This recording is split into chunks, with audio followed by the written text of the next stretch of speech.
រឿងអ្វីអូនកើតអីខឹងបងមែនទេលែងឃើញឆាងស្ងាត់ម្លេងមាសមេដឹងទេរាល់ថ្ងៃបងបារម្ភស្រ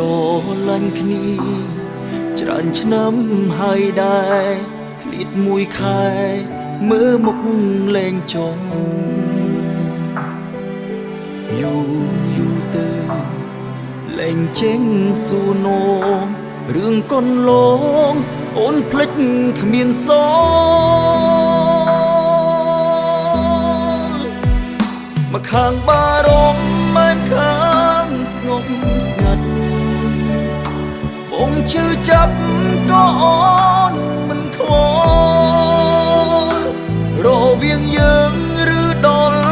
ផ្លូវតូចជួយពន្យល់ហេតុផលបងផងមកខាងចុងក្បែរខាងចុងចាក់ចេញឬមានអ្នកពេញចិត្តជាងបងអូនឃ្លាតកាយឆ្ងាយទៀតបេះដូងទុកឲ្យបងគ្រាន់គ្រាម្នាក់ឯ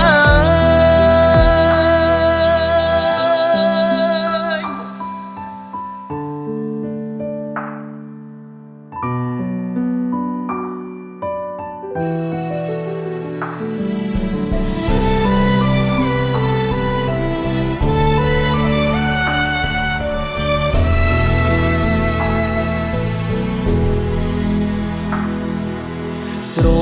ឡាញ់គ្នាច្រើនឆ្នាំហើយដែរឃ្លាតមួយខែមើលមុខលែងចង់យូរទៅលែងចេញសួរនោមរឿងកូនលងអូនភ្លេចគ្មានសល់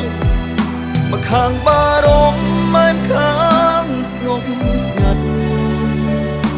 បងឈឺចាប់ក៏អូនមិនខ្វល់រវាងយើងឬដល់ផ្លូវតូច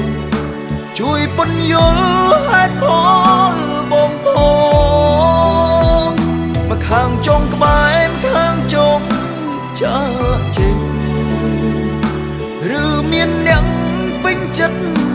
ជាងបងអូនឃ្លាតកាយឆ្ងាយទៀតបេះដូងទុកឲ្យបងគ្រាន់គ្រាម្នាក់ឯងមកខាងបារម្ភមិនខាងស្ងប់ស្ងាត់បងឈឺចាប់ក៏អូនមិនខ្វល់រវាងយើងឬដល់ផ្លូវតូចជួយពន្យល់ហេតុផលបងផងមកខាងចុងក្បែរខាងចុងចាក់ចេញឬមានអ្នក